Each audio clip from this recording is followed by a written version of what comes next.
io avevo molto bisogno di appoggiarmi all'esperienza letteraria. Io venivo dalla poesia, avevo scritto un libro di poesie, mio padre è un famoso poeta, e quindi sentivo che era giusto abbandonarsi a dei momenti in cui la soluzione era una soluzione lirica.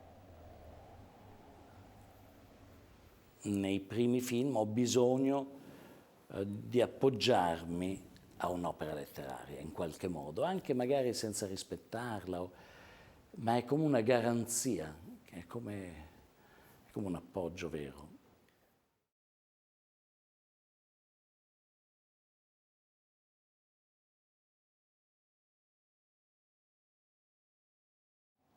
Quindi quando io mi trovai così vicino a Pierpaolo per Accattone, la cosa più importante non era tanto che io prima volta su un set vedevo come si faceva un film, ma vedevo come nasceva il cinema, perché per Pierpaolo, molto fuori dal cinema fino a quel momento, non si trattava di andare nella sua memoria di cinefil che non era, a cercare dei modelli, degli esempi, eccetera.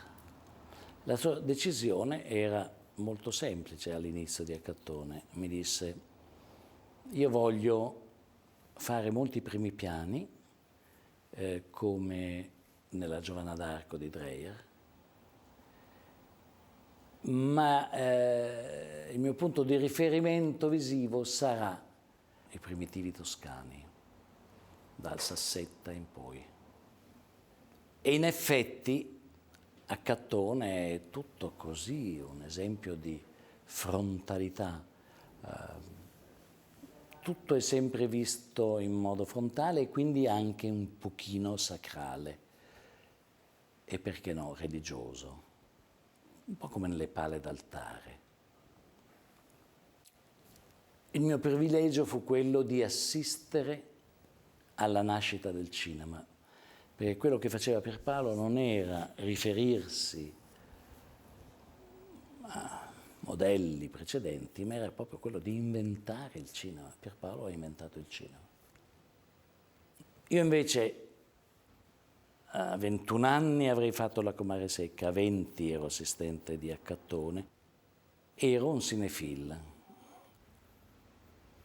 Dopo Accattone, che fu un notevole successo di pubblico, si mise in moto tutta una serie di cose, tra cui per esempio Antonio Cervi, che possedeva un soggetto di Pasolini che si intitolava La Comare Secca, decise di cercare di fare il film.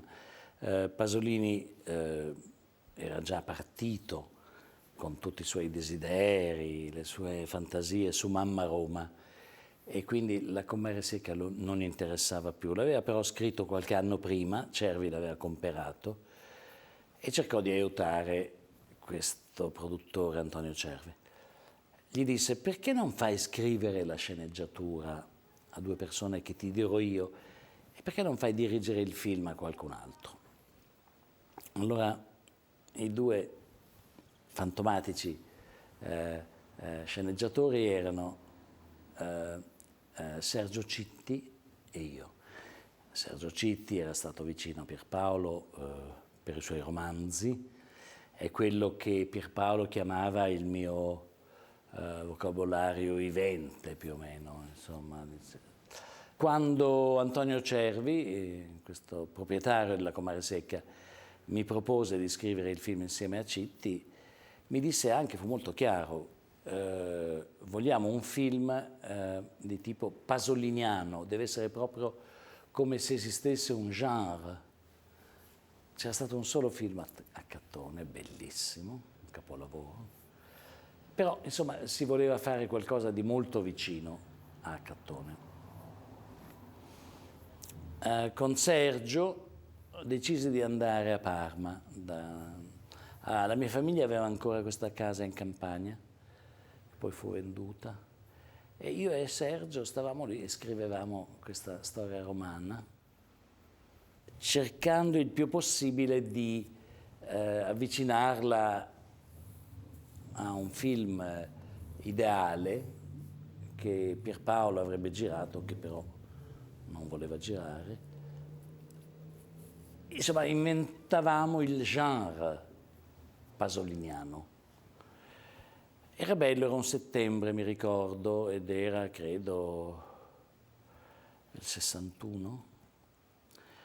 Stavamo in campagna, la sera andavamo a Parma, alla sera ci spostavamo in piazza Garibaldi, dove tutte le persone che conoscevo, i miei amici, passavano la serata, mangiavano il gelato, così. Io avevo con me Sergio Citti, che era una specie di alien fuori da quel contesto parmigiano. Era molto simpatico a tutti. Sergio è un uomo di grande intelligenza. Credo che se Pierpaolo lo ha avuto così vicino è proprio perché lo ammirava molto. Credo in meno di 2 mesi la sceneggiatura era pronta, tornammo a Roma. Antonio Cervi la lesse. Dopodiché mi chiamò, mi invitò da lui nel suo ufficio e mi disse: senti, questa sceneggiatura mi sembra molto vicina alla tua sensibilità. Ho avuto un'idea, perché non dirigi tu il film? Io avevo 21 anni, la mia unica esperienza era essere stato molto vicino a Pasolini durante Accattone. E qui finiva. Avevo girato a 16 anni 2 piccoli home movies. Beh, insomma, non avevo esperienza di set, non avevo esperienza soprattutto di regia. Quando Cervi mi propose di dirigere il film, io naturalmente dissi: ma certo, fingendo una grande freddezza, una grande gioia, ma insomma una grande tranquillità e confidence. In realtà le gambe tremavano, ero completamente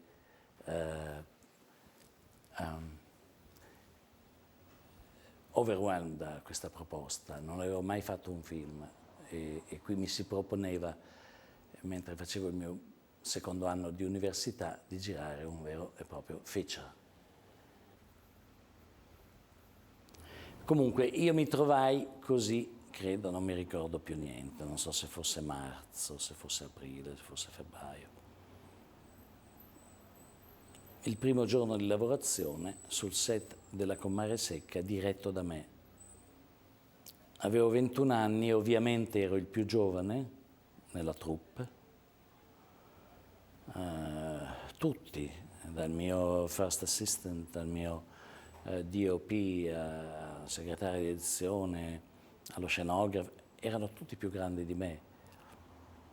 E soprattutto quello che era il corpo della troupe, che ancora non avevo incontrato, il primo giorno faceva fatica a credere che il regista del film era quello lì. Arrivai lì, ci fu un po' di incredulità nella troupe. Io ho un ricordo molto strano di quel periodo. Gli altri film più o meno me li ricordo, insomma, come andò tutto, eccetera. Lì è come il ricordo di un intenso periodo di sonnambulismo. Quindi andavo sul set sapendo che sarei stato preso da una specie di trance. Era un pochino anche per cercare di evitare gli sguardi ironici, insomma, un po' il sospetto che c'era intorno a questo regista giovane. Avevo le idee abbastanza chiare sul modo in cui girare il film. Abbiamo detto che Pierpaolo girava molto frontalmente, come la pittura toscana più o meno religiosa, le pale d'altare, i fondi oro, eccetera. Bene, il mio cinema sarebbe stato tutto in movimento, sempre. Così io cominciai a girare e questa macchina si muoveva in continuazione. Si muoveva anche per reazione, da un lato, alla immobilità di quello che avrebbe dovuto essere il modello. Perché è chiaro, nel momento in cui io mi trovo a fare il mio primo film, da una sceneggiatura che ho scritto io per un altro, io faccio di tutto per riportare il film vicino a me. Di Pasolini restavano l'ambiente, i personaggi, la storia, ma proprio l'approach con la storia era mio. Ecco. Come quasi un'operazione proprio di appropriazione stilistica di una sostanza in partenza non mia. Cos'è la Comare Secca oggi? Beh, è un film che è strutturato come un famoso film giapponese che io non avevo visto ancora, che era Rashomon di Kurosawa. E c'è un delitto, viene uccisa una prostituta e c'è un inquadro, una inchiesta, vengono interrogati i vari personaggi e ogni interrogatorio è un episodio. Si arriva verso la fine a identificare l'assassino della prostituta. E quello che interessava a me non era tanto il discorso così più tragico della fine di questa povera donna, anche non più giovanissima, assassinata sulle rive del Tevere. Quello che interessava a me era raccontare queste ore, il passaggio del tempo, di come il tempo consumava, queste ore di attesa prima di questo delitto, cosa avevano fatto questi vari personaggi, come il tempo era passato. Era diventato un film dalla storia di un delitto, quindi da un thriller e così, mi ero ritrovato a voler fare un film sul passare umile del tempo, delle ore non importanti, di una quotidianità, di una ferialità.